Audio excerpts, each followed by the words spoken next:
Hello guys, Hedris here. Welcome to today's video, continuation of our Maven Pizza Challenge series.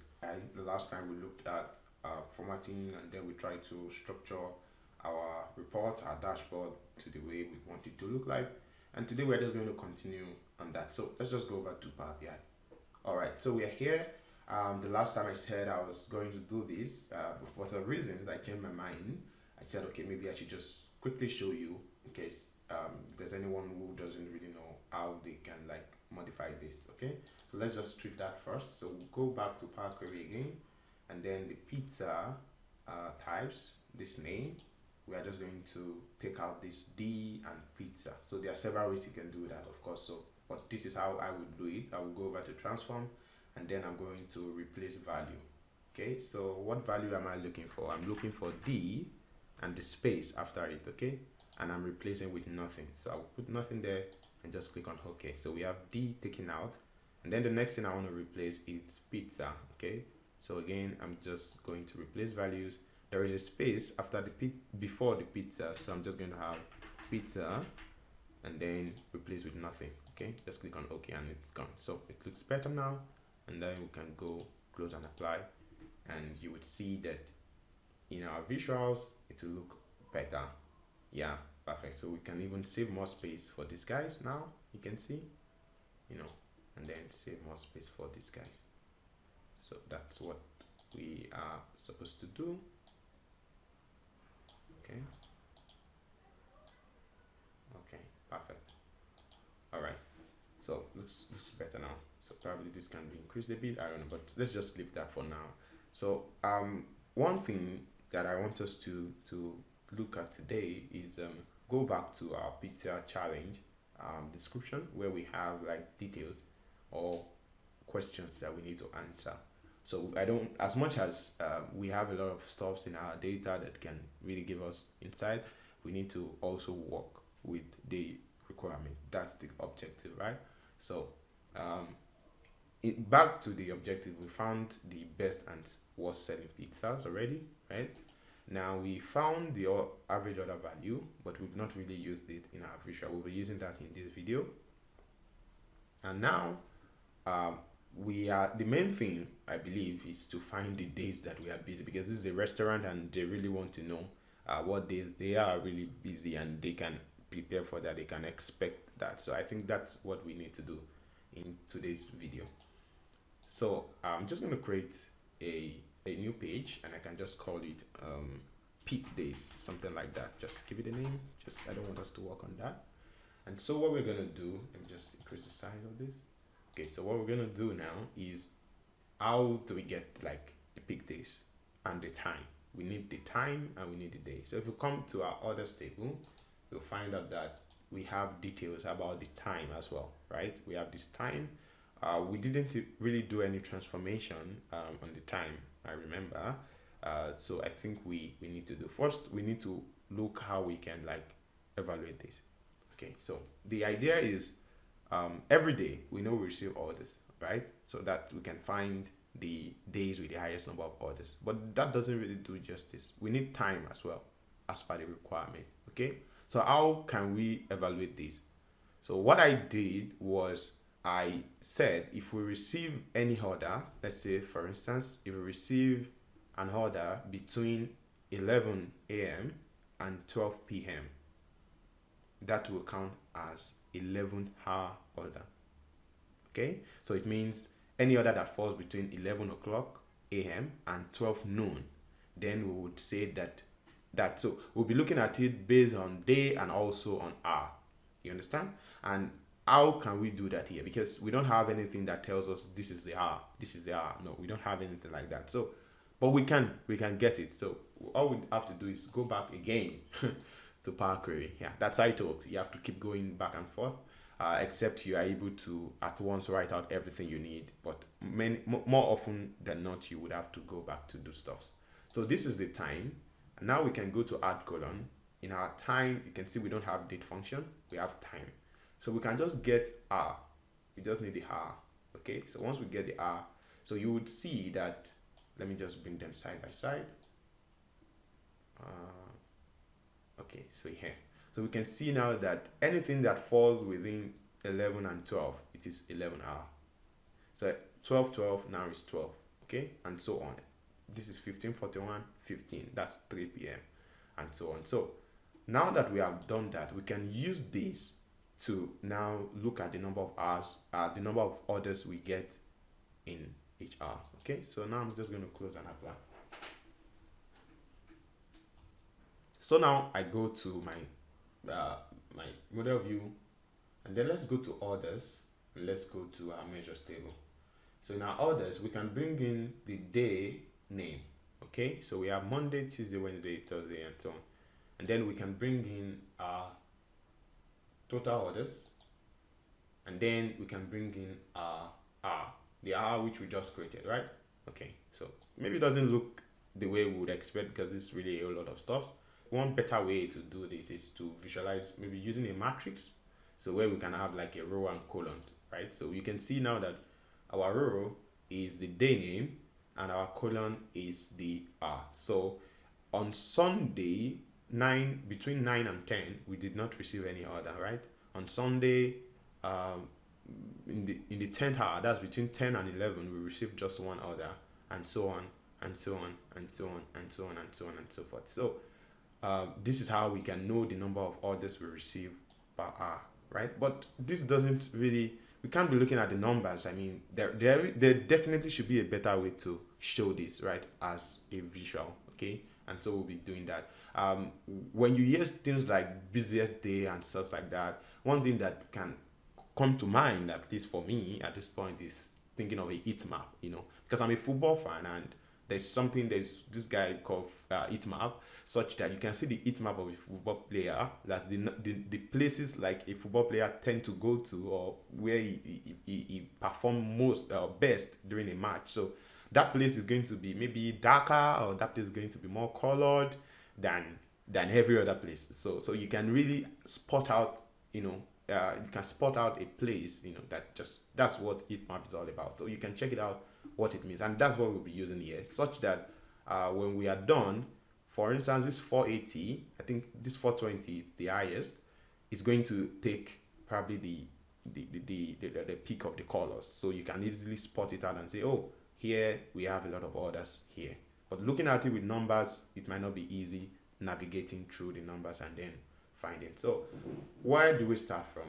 We're going to start first. Let's take off this total. We don't need this, guys. So I'm just going to format your visual, and then I'm going to turn off the column subtotal and the row subtotal, and we have this. Okay, now that we have this, the next thing we need to do now is to there's no heatmap visual in Power BI, but we can create it using the conditional formatting tool of Power BI. Okay, so now I come over to my total order, right click on it, and then I can come to conditional formatting. Okay, and then I can add a background color. Okay, so what background color does is you can see it's asking us that the lowest value will take this color, and then the highest value will take this color, meaning as the number increase, the color will get stronger or darker, whatever. I don't know the English for that. Okay, so once I click on OK, now you see what I'm talking about. Perfect. Can you see? So you can see now that you can spot that this side there's something going on here, right? And there you can easily find that, okay, these are where we receive quite a number of orders. Okay, it's places like this, and then when you see places like this, okay, the order is not really a whole lot, but places like this, a lot of orders. Okay, but still not looking good enough in my opinion, because the numbers, we really don't need the numbers anymore, right? We don't really need the numbers. We just want to see visually what area. So one thing we can do about the numbers is to also format the number, the font color of the font color, right, basically. So we come over here again to conditional formatting, and now instead of background color we use font color. And when you use font color, you would just leave it the same. So the font color is going to be the same as the background color, basically, and that way the font leaves, because now it's there, the font is there, but you only can't see it because it is taking the same color as the background. So it looks better now, right? I think this blue, guys, I don't know why we have this blue, so we can just take it off. I think that would be grid, yeah, maybe. And then we have borders. Yeah, we can take off this color and probably have like a white, something like this. Looks better in my opinion, or probably look for a black, but this is just format. So this is basically what we want to do, or what we are expected to get. So when they ask us the busy times, so we can say for sure that I think on average Fridays are generally busy. You can see that many of them have this the darker colors, many of them.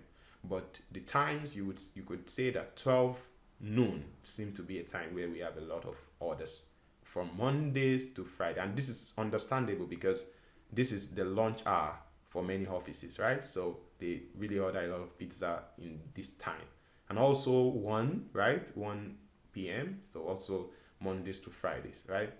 It's not the same for Saturday and Sunday because these are like weekends. So you can see the only time we have a number of orders on Saturdays and Sundays are in the evening. So from like 5 p.m. downwards, you can see that it gets darker for the Sunday, and then it gets really darker for the Saturday as well in the weekends. But for work days, it's majorly between 12 and 1. Also, we have in the evening on work days as well. But around 2 p.m. to 4 p.m. we might not really expect a lot of stuff, and then on weekdays from 8 p.m. of course many people are back home. So you can see it really makes sense. Without even seeing the numbers, you can tell what days are the busy days for us. So the next thing now is the average order value, because if we go, I think that's the third guy we need to work on now. We already calculated it, we just need to make good use of it.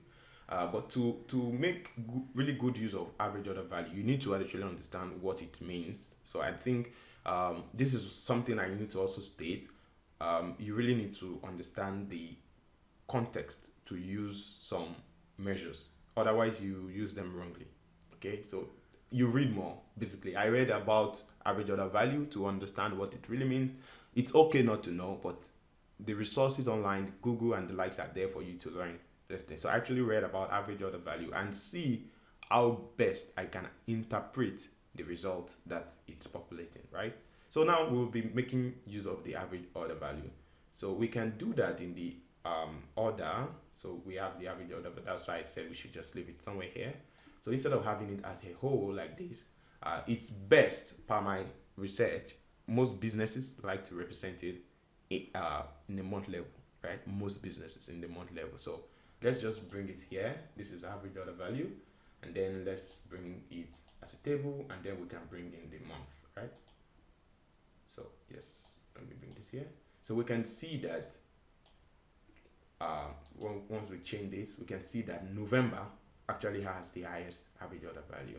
And what does average order value mean? I think I explained in one of the videos. It basically means how much consumers tend to spend per order. Okay, it means if they come, a consumer in October had the possibility to spend $39.28. So I think we need to format that to dollars. So I'm going to come here and change it to currency. Okay, all right. So what does this really say in our analysis? I actually saw where, and this is where our insights, writing and all of that, this is where it begins, because basically we will now see what this average order value really means and how it has kind of like affected our result, talking about our insight. Okay, so I'm just going to bring this guy here over to the main dashboard for now. Just leave it there. No color yet. Of course, this color we have to change it because just so it rhymes. So I think it will be best to have it somewhere before this pizza. So I'm just going to bring these guys down a bit. Then I can like bring this guy here, so we can have it just after the date. Can just change this name, this day name, instead of day name. You can have like day, just day is fine. Okay, now we also can bring the average order value, which we calculated, of course, as a table like this. We can bring it over and just paste it somewhere here. Okay, just let it be there for now. would still probably have to come back to it later. So now let's just begin to write out some insight. Maybe this is not the ideal way to do it, because as you analyze, you should start seeing things, right? But because this is a tutorial, when I was doing mine, while the moment I create a chart, I try to look at it and see what is really different from what I got the previous one and all of that. So you don't have to wait to the end to do this. You can do it even while analyzing, and you begin to notice things, right? So, but this is a tutorial, so we'll just do it this way. So let's start from here. I mean, these numbers, well, quite impressive. They made a lot of money in the year in 2015. I don't think we really have a lot to really check from here. And so let's just go to this one. So now we can see the order by quarter. We can see that quarter four obviously has the highest number of orders in among all quarters, followed by quarter two. But does this really give us any information? I mean, maybe yes. You can say that quarter three it's like peak of summer, right? So a lot of people would be outside, and perhaps this can contribute to like the rise in the number of orders. So these are like trying to draw out insight, right? Why this is like this? From quarter two, people get to go out more often, and then in quarter three, quarter four, I mean, in quarter four, I feel because this is like a cold season now. This is like end of summer to like winter and all of that. I feel maybe this is just what I'm deducing, that maybe a lot of people don't get to come out, right, too often, and as a result, not many people are in restaurants during the cold. That makes sense, right? That makes sense. So from there we can come up with insight and our recommendation for our business and say, okay, is there a way to like digitalize our sales? Of course, this was in 2015. Not many restaurants were digitalized like as we have right now when we are making this video, but you could tell that if there was a possibility to like have people order from their homes, this can actually not affect quarter four to be so low, if the reason in the first place was that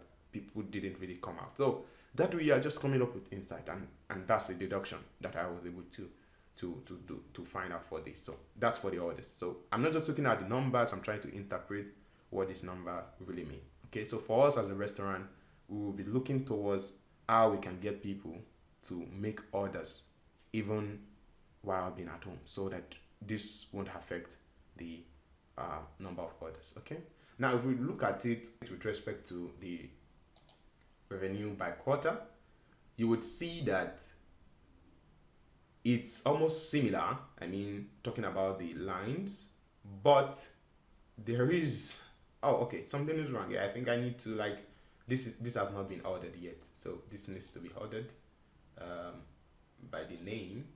So quarter one, so quarter one in ascending order. Okay, yeah, perfect. Now if you look at this, it looks a bit similar because Q1 it's increased to Q2, right? Just the way we have it here, and then from here we had an increase in Q3, but here that's in orders now. But here we had a decrease in revenue. Then something is wrong, right? So we had more orders but less revenue.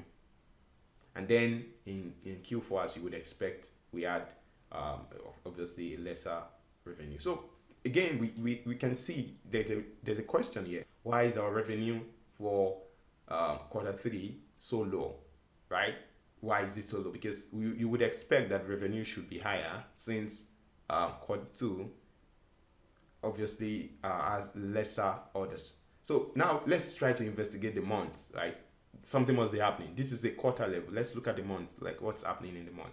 So if we look at the month, quarter three actually ends in September, right? That's quarter three ends in September, and we can see that when we check the orders here as well for quarter three, it started in July, August, and then September. If you check the revenue chart, you would see that, okay, I think we need to like modify this. Okay, so what I did was just to change the y-axis, so it's now starting from 64,000. So now you can see that from July, August, it's decreased truly, July, August, and then in September we had, of course, yet a decrease in the orders, but the decrease here was slant. It means the decrease for August was pretty too small. So this change obviously is coming from August, because here you would see that the distance between, or the change between July and August is not a lot, but here we can see that it's a lot. So there's something going on in August that we need to investigate. So that way we are not just looking at this, we are trying to investigate what's happening, what's causing this change. That's one thing I spotted. And then the second thing that I also spotted was, you would notice that in quarter four we had generally low order and of course low revenue, but then there's something you need to look at. In October, where quarter four started from, we had low sales in orders, and then increase in revenue, increase in order, and then decrease again. But if you look at this graph, you would see that there seem to be like more revenue than you would compare. I'm not trying to compare them line by line because they have different axes, but when you compare, in fact, if you look at the orders here, the order in August, for instance, is more than the order in November. But here you would see that the order in November has surpassed, or it has topped that of August. So that's something interesting going on there. So two things now we found. August seemed to like affected the overall revenue for quarter three. We are investigating that. And also November seemed to, something interesting happened in November. Even though it didn't record as many high orders as some months, it was able to surpass them in revenue. So let's see what's really going on. So now we want to investigate. So I'm just going to create a new tab and a new page, and then I'm going to bring in my orders, total order, and then the month. And so I will just bring this as a table. Now we have this, right? Now I'll bring in my month again, and then I'll bring in my revenue as well. Okay, side by side. Okay, and then I try to arrange the order in order. Now you would see that, just as we saw, November here is actually like the fourth guy in terms of revenue. But in contrast, it is actually the seventh guy in orders. As you can see, our graph just gave us the pictorial view, but now we came to investigate the numbers. So that's what your graph does. It should be able to give you a picture which we can then try to investigate further. And for August was actually like the fourth here, but now it is somewhere below, just as we saw, even below November in terms of revenue. So that tells me that, well, beyond orders, it's not only about orders. Orders is not the only thing that affect our revenue. Of course, you might want to feel like, well, the more the order, the more the revenue. That might be true. In fact, let's check. So what I did in my analysis, we won't be doing it here in this one, but I added it in my own analysis, was I tried to check the relationship between the order and the revenue. That's using a scatter plot, right? So if I use a scatter plot here, I want to check the value will be the month name, and then the x-axis can be the total order and the y-axis can be the total revenue. Now when I do this, you would see, and let me just add a line, a trend line. Now you will see that correlation is positive, right? It is a positive, so meaning the higher the order, the higher the revenue. But then there are some outliers. So let's look at those outliers. The first one is, wow, just to see, August. August is our outlier here. And then the second one is November. Just, you can see how our chart is really giving us things that are so nice to see. So it means something different is going on with these two guys. And that's why they are not so close to the line as others. Can you see? So even when you would expect that revenue should increase when the order increases, it is not really exactly this case for these two guys. So you can see them as outliers. So now we can even investigate further. It means there might be something else that affects our price. Maybe not in all cases, but in this case, there might be something else that affects our revenue. I beg your pardon, right? So maybe that fell out of my mouth. Maybe it could be the price. This is something we can take a look at. And one way to find that out is the average order value. Don't forget, the average order value tells us about how much customers are likely to spend when they come to your restaurant, right? So let's check. Now, the average order value, we created it already here. So I'm just going to bring it in as a table, and then I can bring in my month. Now, if I try to bring the month over here and then try to order this, wow. Now you can see, in terms of order value, average order value, November is actually the number one. And guess what? August is the last. Wow. Now it really makes sense, right? No wonder November was able to achieve lots more in revenue than August, even though August had more orders than it. So it means people spent more for the November orders than they did for the August orders. And as a result, we can see that it affected our revenue for November. So these are insights that you can drive from those charts. Just because of one chart, see how much we have been able to uncover, right? Is that all? Maybe that's not all. Maybe there's something else. One thing I feel, because now I'm so much interested in even doing this further, if you check our orders table, our order details, we have an information that we have not really used so far, which is quantity. So it means when I check this quantity now, I can see, oh, so in an order, you can actually order for one pizza more than once. Interesting. So I feel this can, one way or the other, affect our price. So let's confirm that. What do I mean? So we can create another measure now for the quantity alone. Okay? So we can just say quantity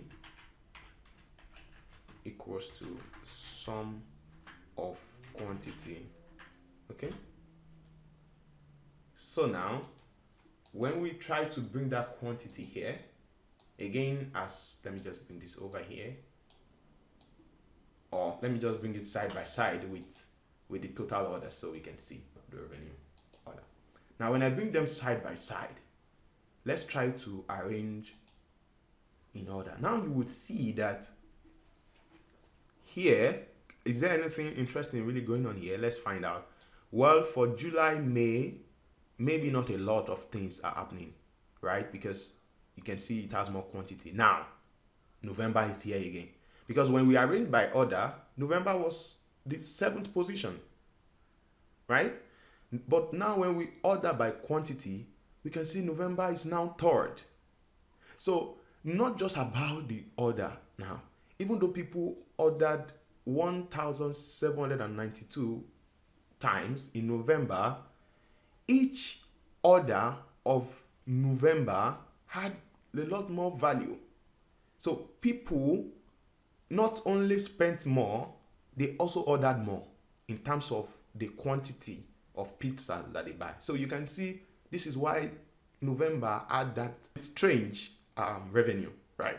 Because now when you look at it, even compared to 1/8, where a lot of these guys, right, it had lesser orders than them, but then it was still able to have more revenue than them because of the quantity, one, and then because of the average order value. So we've been able to find this out, and then I think we can add this as an insight to this. So this is not just for the viewers to see and say, oh, it looks good, but we have been able to uncover that, you know, as a business, yes, we need to work towards getting more orders, but not just the orders. We need to also work towards getting customers to purchase more in each order, right? So instead of making an order of $10 pizza, we need to look for a way to make people buy more, even if they are making just one order, right? So you could offer stuff like buy two, get one, and so on and so forth, right? So These are ways. I mean, when I did this on my own, to be honest, I can't cover everything in the video.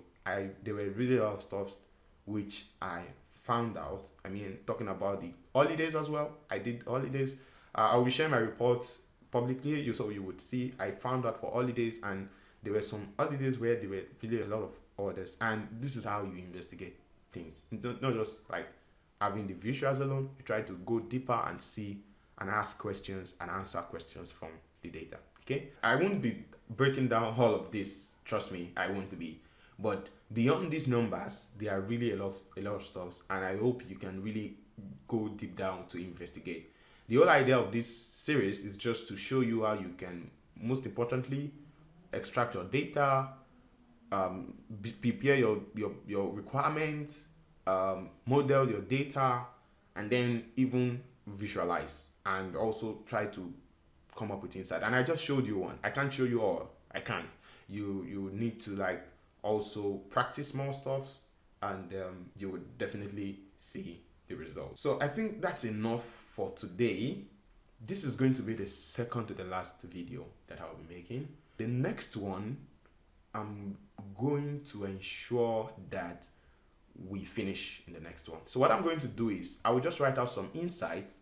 I wouldn't be having to come here I will just write out some that I found out based on these, and then I will prepare them somewhere, and then I will just come here in the next video. I'm just going to have them copy and paste, and then just show you how I'm going to lay them out, and then it's going to be a wrap in our series. I hope you have really enjoyed today's session, and if you have any question or comment, please drop them in the description below. And until next time, when we see you again, take care of yourself. Bye bye.